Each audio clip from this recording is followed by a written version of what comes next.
discussing Chanukah from the Gemara, and we are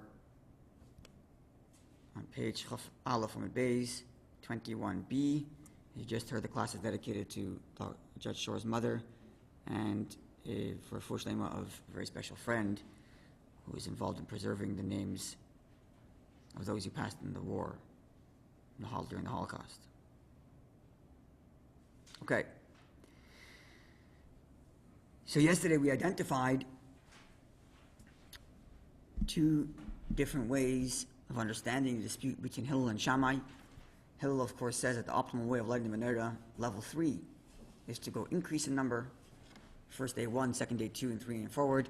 The houses of Shammai is a view that one decreases in number, going 8, 7, 6, 5, 4, 3, 2, 1. And we gave two different reasons for this explanation.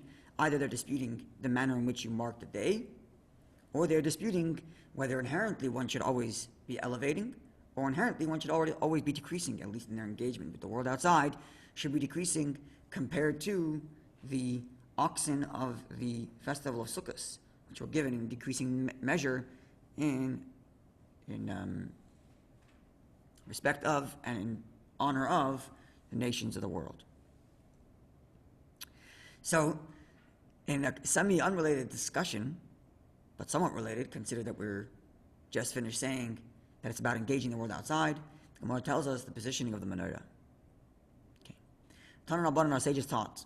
So it's the last word in the line, Taf Reish, and it's lower than halfway down from the top of the page. Taf Reish. And the next line under it begins the word Ner. Tana Rabbanan, our sages taught. Ner Chanukah, the candle of the Chanukah, the menorah, mitzvah, the primary way to do it. The mitzvah is lahanicha pesach beisim b'chutz, to place it on the door outside, at the entrance of the door outside. It's the primary way of doing it. So you should know in halacha there are different languages that are introduced to describe a obligation or an action. Sometimes it's referred to as chayav, when it's obligated. When that language is used, it means if you don't do it that way, you haven't fulfilled the mitzvah. Sometimes it's a minhag, which is even on the other extreme, where it's less integral to the very mitzvah itself. And there's the language of mitzvah. Even though when we talk about, when we're in the context of biblical language, then the word mitzvah means you're obligated to do so. The Torah says it's a mitzvah to put on tefillin. Right? But when halacha uses the language mitzvah, it actually means that this detail enhances your mitzvah. It doesn't necessarily mean that if you didn't do it this way, you haven't fulfilled your obligation. In the context of halacha, that's the way the word mitzvah is used. In other words, following? Okay, and therefore, here the Mishnah says, it's a mitzvah to put it at the door front. That is to say, this is the best way to do it. And that's the way people used to do the mitzvah of the menorah, and this is the way people still do it today in Israel, where they have their menorahs literally outdoors, on the street. When you walk down the streets in Jerusalem on Chanukah, it's a beautiful sight. You see menorahs all along, all outside buildings, and sometimes you have a building with more than one person. You see like they have these little boxes attached to the walls right outside their door, sometimes stacked 5, 6, 7, 8, 10 menorahs on top of each other, each one with beautiful flames glowing. It's a very beautiful thing. The whole street is lit up. It's really beautiful. And that's the way to do the mitzvah, says the Gemara. If you're situated on a second floor, so now you don't have the option of putting it at your front door because you don't own the front door. It's not yours. Right? It doesn't belong to you. You're living on the second floor. It belongs to somebody else. But you want to contribute to the light going outside. So it says the halacha manicha b'chaloin hasmuch al, you should put it at the window facing the public. And that's the way the majority of Jews would practice today, especially in a place like Canada where it's too cold to do it outside, or other places in the world even. This has become the common practice for most Jews, that it's placed at the window. Now, uvisha sasakana, at the time of a danger, where there is a concern that putting the menorah and you're outside, either at the window or outside your front door, is going to cause incite violence by the authorities or by neighbors, something of that nature. You're worried that the menorah is going to incite, is going to mark your house as a Jewish house ready to attack. So, person doesn't want that. It's a danger. So manicha al shulchanoi, he can place it on the table, v'daya, and that's enough. So these are the three ways in which a person can do the mitzvah. In ascending order, the mitzvah is done if a person lights a candle, no matter where in the house. Put it on the table, doesn't matter. Second best, put it at the window. Third best, or the best, I should say, is outside the front door. Now, we'll get to that in a second. Now, let's address one question. First of all, what if you're living in a apartment building way up on the 10th, 12th, 13th floor or something like that? So, the Gemara is going to tell us later that a menorah that's higher than 20 amas, higher than 20 cubits, is forbidden. It doesn't count. And the reason is because the whole point of putting a menorah is that people can see it. Anything that's higher than 20 cubits isn't easily visual. So from the street, no one sees your menorah at the 13th floor. So, unless they're looking up, but if they're walking on the street, they don't see it. So, should one put it at their window, or better put it somewhere in the house, maybe next to a door? Why would you put it next to a door? Because right there at this point, it would seem that the reason why you're putting it at the doorway is for people to see. So putting it at a door at your house, in the middle of your home, seems useless at this point in the Gemara. However, later the Gemara is going to tell us, now where at the door should you put it? You should put it on the left side. Why at the left side of your door? So that when you walk to the door, you're surrounded by mitzvahs. Mitzvahs on the right, and menorah on the left. So in the context of publicizing the miracle, the Mishnah makes no mention of, the Gemara makes no mention of putting it at a door inside your home. Because once it's inside your home, no one sees it. So it just says, put it on a table, that's enough. But later in the context of where it should be at the door, then it says, put it at your door, say mezuzah on the right, and menorah at the left. Which means, if you're not putting it at your window, because you live too high up, and you're not putting it at your front door because you don't own the front door, you're in a building on the 16th floor, then at least you should get the value of being surrounded by mitzvahs when you walk through the door. So any door in your home, primarily the door at which the family gathers, so at the kitchen table, at the entrance to the kitchen, or the entrance to the living room, put it there at the door. So at least you have the value of, first of all, the family seeing it, because it's in a position where the family is, near the table, near the kitchen table.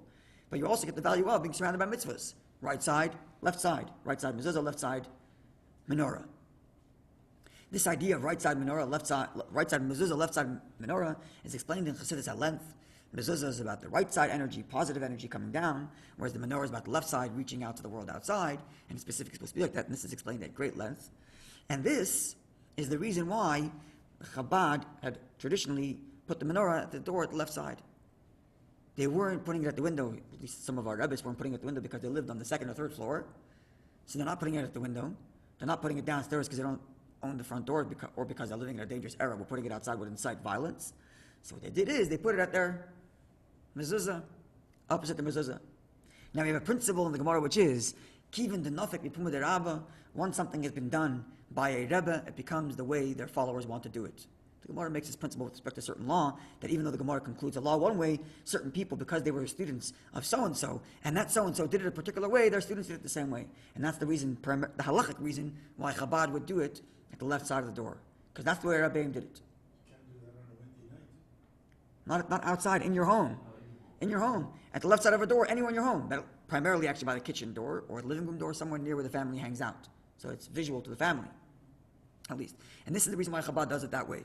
Because our Rebbes did it that way, and especially since Chassidus explains at length the value of right side mezuzah, left side menorah, so that's how Chabad does it, even if they have a front window to do so. Because our Rebbeim did it, because our Rebbes did it, and we have this principle in halacha that once a Rebbe behaves a certain way, their followers continue to follow that way too, and especially adding the fact that there's this Chassidic explanation of the right side mezuzah, left side menorah. Now, back to the question of, is that clear? Okay, and back to the question of the person who's living on the 13th floor. So I mentioned the person's living at the 13th floor. There's no use for him to put it at his window because no one sees it.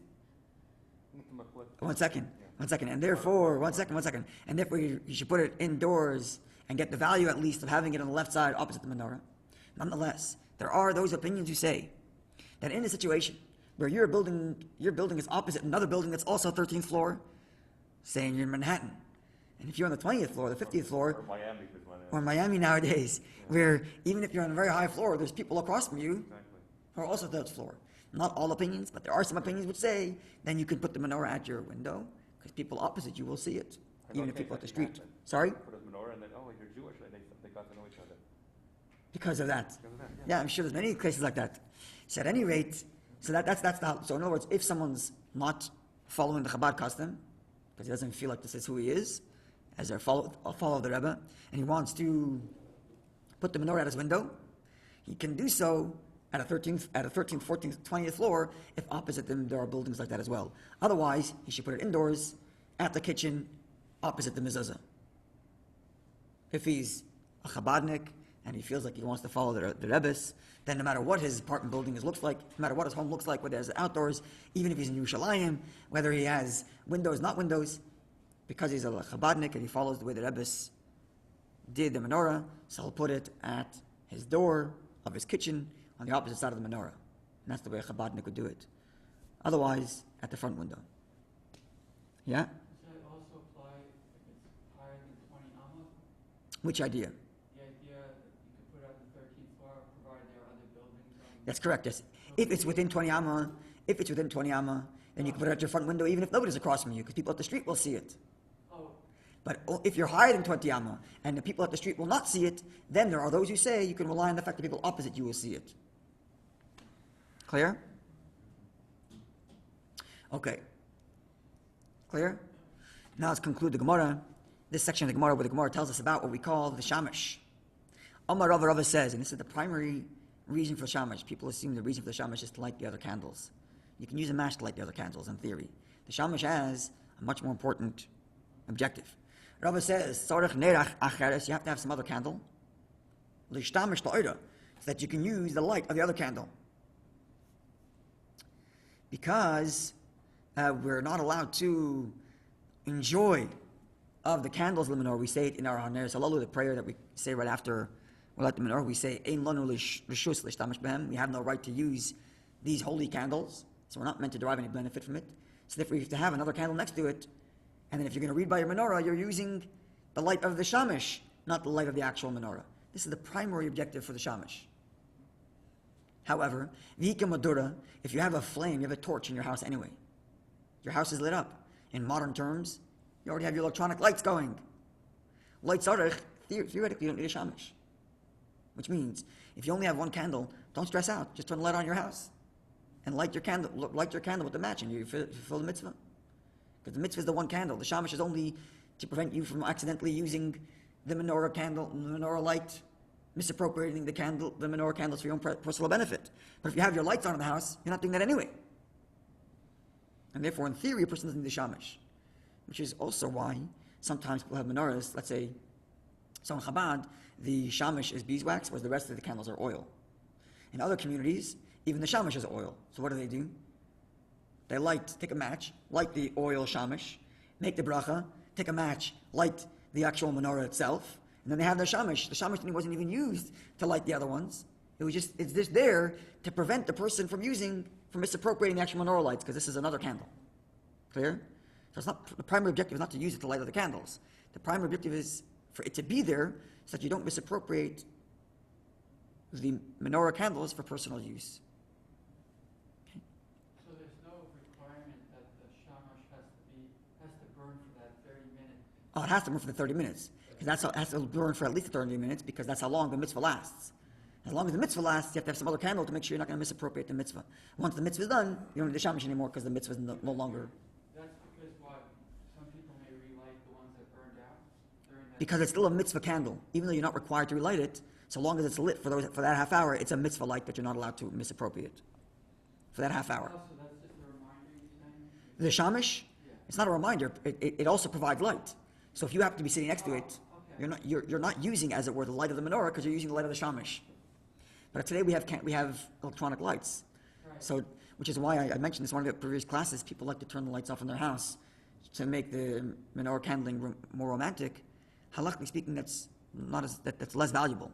Keep the light on, and that way you're not in any way deriving any personal benefit from the candles of the menorah, and it's strictly there for the spiritual purposes of the mitzvah. But if you have the shamash burning too, then that may cover that. It does, technically speaking, but especially for us, where we have 8 candles burning, right? In other words, this is talking about the bare minimum. A person's lighting one candle and one shamash. That's all he's doing. Second night, third night, fourth night, that's all he's doing. But for us who have 8 candles burning, and then a shamash, if you have your lights off and you're reading from it, you're mostly taking the lights from the 8 candles rather than from the shamash. So better have your lights on in your house. Maybe can you set all the candles up on the menorah and then take another candle and light? Yes, that's what it says here. Yeah, yeah, that's what I'm saying. Yeah, yeah. As long as you have that extra candle, which is not part of the menorah, otherwise known as the shamash. It's not part of it. Even though you're lighting both of them from a separate batch, so long as there's this other candle burning. Right? The shamash doesn't have to be the one that lights the menorah candles. It has to be the one that's burning while the mitzvah is lasting. Clear?